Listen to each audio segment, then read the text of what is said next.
Welcome into Philadelphia Eagles Now. We're live right here on Chat Sports. I'm Chase Sr., and no matter where you are or how you're tuned in, we appreciate you for making our postgame show a part of your evening as the Philadelphia Eagles escape against the Carolina Panthers just narrowly 22-16 as this game came down to the wire.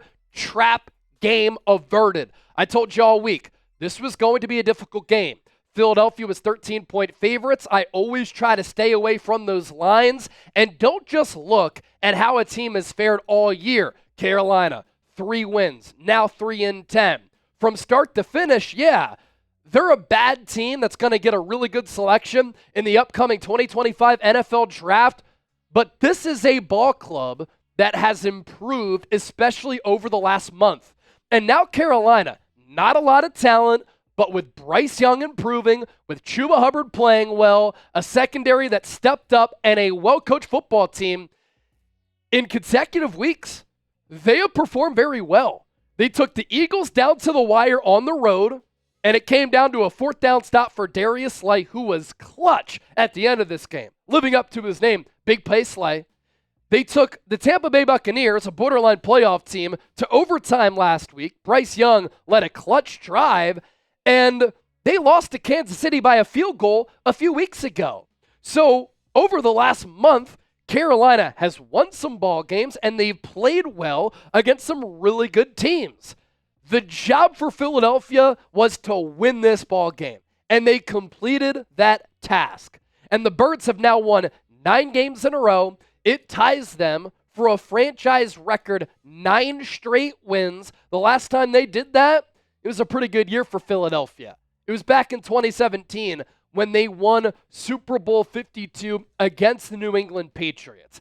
As for this game, this defense struggled a little bit at times. Carolina had success on some of the money downs. They converted on 4th down a few times, one in the red zone, another for a touchdown, a few 4th down conversions late in the game. They converted on a few 3rd downs. Adam Thielen gave Cooper DeJean a little bit of a welcome to the NFL type of day. DeJean drew that assignment in the slot with Adam Thielen, and Thielen had a huge day, especially on some of those critical downs, and Cooper DeJean struggled a little bit. Thielen had 9 catches for a $102. But sometimes it's important for a rookie to be tested like that in a game like this. This is the National Football League, ladies and gentlemen. Oftentimes, games are decided by 1 score or less, and I told you in the lead up to this ball game, the Panthers are feisty. They play hard. They are much more well-coached as compared to previous years, and we saw that. As for some other key performances, Saquon Barkley did it again. 20 carries for 124 yards. He averaged 6.2 yards per carry, right on his season average for yards per tote. And in the process, going over the century mark, he took down LaShawn McCoy's record for the most rushing yards in a single season, and he did that in Week 14. Still plenty of meat left on the bone for Saquon Barkley. That number for Shady, one of the best running backs in the history of this organization, if not the best, 1,607. We continue to witness a very special season for Saquon. On top of Big Play Slay coming through, Saquon Barkley coming through, I was impressed once again by Jalen Carter. Jalen Carter has an opportunity to go down as one of the best defensive linemen in the history of this organization. He had 2 quarterback pressures on the first sequence of plays for Carolina in this game. He had 2 TFLs, 3 quarterback hits. He's been an MVP for this defense. Zach Bond has been an MVP for this defense. Zach Bond is already well over 100 tackles for the season.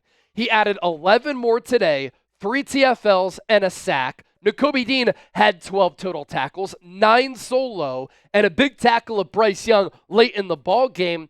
And it continues to be a consistent theme for Philadelphia, playing sound football, all 3 levels of that defense. And while the defense struggled a little bit in a couple of key areas, they gave up 16 points. During this 9-game winning streak, they're giving up just more than 13 points per ball game. And on a day where the Eagles offense struggled through the air, on the ground, with consistency, Jalen Hurts made a couple of boneheaded decisions late in this game. A couple of bad throws throughout this game. He accounted for 3 touchdowns. The defense needed to bail the offense out, and it did.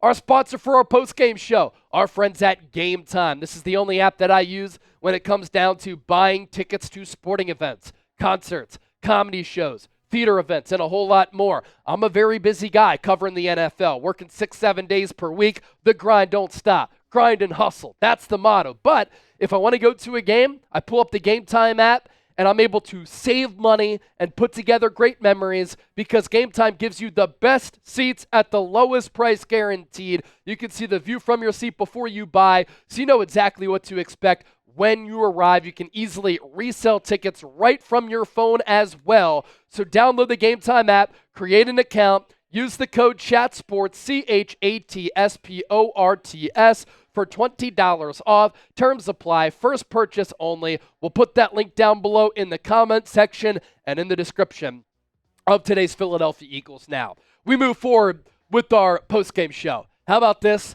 Nick Sirianni now 45-19 as the Eagles head coach after his latest win. He continues to have the highest active winning percentage among all NFL coaches, and I already can predict this. People are going to be in the comment section saying, it's a talented roster. You have Saquon Barkley. Saquon Barkley is the reason this Eagles team is where it is. Forget about Jalen Hurts. He's not playing well after all. Blah, blah, blah, blah, blah. All things can be true. Eagles have a great owner in Jeffrey Lurie, great GM in Howie Roseman, a really good head coach in Nick Sirianni, who's a top 10 guy. Hurts is playing at a good level. Once again, no giveaways. He now has 23 combined touchdowns and 1 interception over this 9-game winning streak.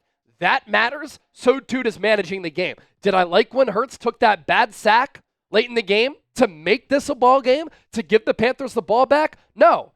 Do I like some of the misses that Hurts had? Does he sometimes miss reads and hold on to the ball a little bit too long? No doubt about it. And the struggles with the Eagles passing game, they are worries of mine. A.J. Brown didn't have like a target in the first half.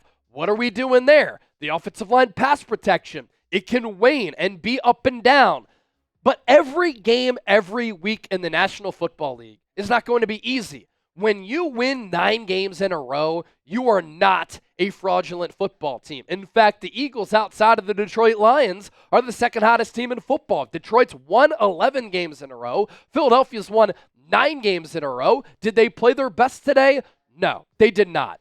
But at the end of the day, Philadelphia got a win. They averted the trap game, and that was the goal. And now that sets up a great Pennsylvania State rivalry game at Lincoln Financial Field next week between the Pittsburgh Steelers and the Philadelphia Eagles. So that is our post-game show here on Eagles Now. Those are the thoughts that I have for everybody. Philadelphia wins a thriller against Carolina. Look, they took the Chiefs down to the wire. They took the Bucs down to the wire. They took the Eagles down to the wire. I'm impressed with the makeup of Bryce Young, his ability to make plays in structure, out of structure, and I'm impressed by the job that Dave Canales has done maximizing that Panthers team because they don't have a lot of talent. After Jonathan Brooks got hurt, re-injuring his knee, they had 1 running back. They don't have a lot of receivers who can do a lot. Xavier Legette dropped, I think, 3 or 4 passes in this game. He dropped the potential go-ahead touchdown. Sometimes you need to get a little bit lucky. And the Eagles got a little bit lucky today, and at the end of the day, all that matters is they got that dub. Is it a flawed win? I won't even go as far as to say it's a flawed win, but a win is a win, and it keeps them 1 game back of the Detroit Lions to get home field advantage in the NFC playoffs. This has been our Philadelphia Eagles Now post-game show. Don't forget to hit that sub button. Thanks to everybody who tuned into our watch party. You're all the best. And we'll be back in the studio tomorrow with some more Eagles content because the content doesn't stop.